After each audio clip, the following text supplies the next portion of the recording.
Bonjour, je m'appelle Anaïs, j'ai 21 ans, je suis en études de diététique et dans la vie, j'aime vivre, j'aime respirer.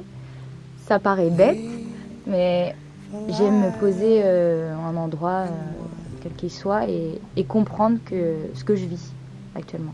Prendre le temps de respirer, de la méditation en pleine conscience. J'aime me poser des questions, j'aime me remettre en question. J'aime savoir ce qui est bien ou pas bien. J'aime bien discuter, débattre pour réussir à améliorer ma réflexion et comprendre. Il y a toujours plusieurs vérités et je ne veux pas juste écouter la mienne, je vais écouter celle des autres. Et j'aime aussi lire, écrire. J'aime jouer avec les mots, j'aime trouver les bons mots pour essayer d'exprimer ce que je ressens, parce que des fois j'ai du mal à comprendre ce que je ressens et il faut un échappatoire et c'est mon échappatoire. J'adore rire, j'aime beaucoup rire. J'ai du mal à me laisser aimer. Ouais. Pourquoi ? J'aime bien qu'on m'aime, j'ai besoin qu'on m'aime, mais j'ai du mal à accepter qu'on m'aime. Et ça je sais pas pourquoi. Parce que je suis aimée de ma famille, voilà, j'ai un petit noyau d'amis, etc. Mais t'es très proche de ta famille. Ouais. Et je sais qu'en fait, j'ai besoin que de leur amour. En fait, l'amour, il faut que ça m'apporte extérieur, il faut que ça m'apporte quelque chose. Parce que sinon, j'ai pas envie de souffrir pour rien. Ce serait bien que je suis heureuse avec ma petite famille, mes amis et moi. Ou d'être déçue. Une facette un petit peu noire et l'amour souvent ça fait ressortir ces traits de caractère et j'ai pas envie. Je suis très bien un petit peu toujours second degré, sauf que l'amour on peut avoir du second degré mais c'est le cœur qui parle, donc c'est un petit peu plus compliqué. J'ai eu du mal à être à l'aise avec mon image quand j'étais plus jeune.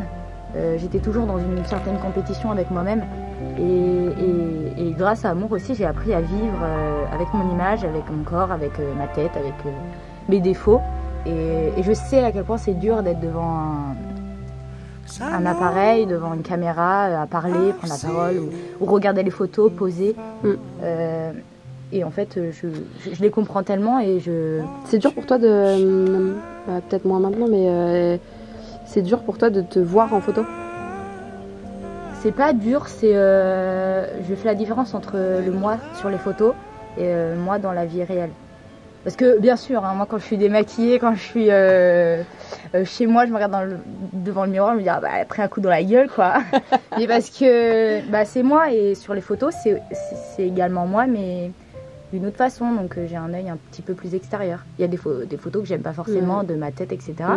Mais je vois pas mon visage, je vois de l'art, des messages qu'Amourco veut donner, des beaux tissus, des histoires, de l'amour. Et maintenant que la marque grandit et du coup que je grandis avec, oui, je suis plus exposée, les gens, j'ai quelques petites remarques déplaisantes, mais c'est pas grave, c'est normal.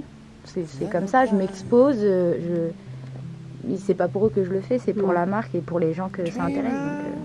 Est-ce que t'as des gens qui te reconnaissent et tout un peu dans Grandville? Ouais, des fois. C'est vrai. Des fois. Oui, ça arrive forcément. Bon, c'est plaisant, hein, mais ça me rend timide. J'assume, hein, quand on parle d'amour, j'en parle pendant des heures. Mais c'est pas quelque chose que je dis. Oui, puis je suis Anaïs. Et Anaïs, c'est pas que Anaïs d'amour, c'est une autre personne. Mais par contre, j'adore parler d'Amourco, ça c'est sûr. C'était moi, la gymnastique. Je vivais à travers. J'avais que ça en fait. C'était vraiment la chose qui me plaisait le plus. Je me voyais qu'à travers ça. J'ai été 3e au championnat de France. Et du coup, j'ai arrêté et il a fallu que je trouve quelque chose d'autre. Mais j'ai jamais trop trouvé. Parce que pour moi, c'était la gymnastique. Et puis du coup, en fait, j'ai rencontré Amourco et dans la gymnastique, moi je voyais aussi le côté artistique. Et Amourco, même si ça n'a rien à voir, c'est de l'art quand même pour moi. Poser devant un objectif, déjà c'est pas si facile que ça. C'est essayer de ressentir quelque chose sur le moment présent. Des conditions aussi, des fois. Les conditions, il fait froid, je sens jamais mes orteils. Mais c'est de l'art pour moi. Les défilés, c'est de l'art. Et du coup, ça compense un petit peu ce côté artistique qui manque à ma vie. Mais sinon, une autre passion, je sais pas si on peut dire une passion, mais moi j'ai besoin d'écrire, j'ai besoin de... J'envoie pas forcément les lettres, mais j'écris.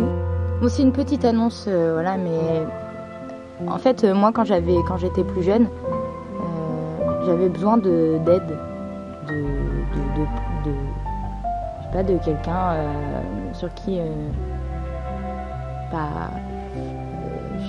comment je peux dire, attends. Si vous avez 15-16 ans et que vous traversez une période dure, dites-vous que c'est ce qui vous rendra plus fort et que c'est inévitable. Vous aurez toujours quelque chose qui n'est pas cool dans votre vie. Et je l'ai vécu aussi. Et je sais à quel point c'est dur, mais ne jamais s'arrêter. Ça passera dans tous les cas et vous en sortirez toujours plus fort. Mais à une condition, que vous continuez jusqu'au bout. Papa, maman, je vous aime. C'est grâce à vous tout ça. Je sais, en fait, j'ai pas de mots pour décrire. J'ai pas envie de dire grande sœur. On a 7 ans parce que il y a une part de sœur parce que voilà, complicité, etc. D'amis. En fait, j'ai pas de mots pour qualifier. Il n'y a pas de contrôle, il n'y a pas de but.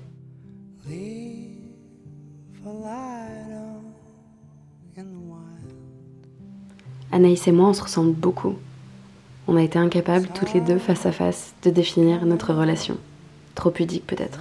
Si je devais définir Anaïs en quelques mots, je pense que toutes les personnes qui viennent à l'atelier pourraient confirmer, c'est que c'est la femme parfaite. Physiquement, mentalement, ses défauts, ses fêlures lui ont forgé un caractère de battante qui sait exactement se remettre en question, s'adapter à la personne à qui elle parle, tout le temps. Et jouer n'importe quel rôle, à la perfection. Je dirais que le rôle qu'elle joue le plus difficilement, c'est son propre rôle. Être elle-même, ouvrir son cœur, assumer ses faiblesses, qu'on puisse atteindre son cœur. Je t'aime, Anaïs.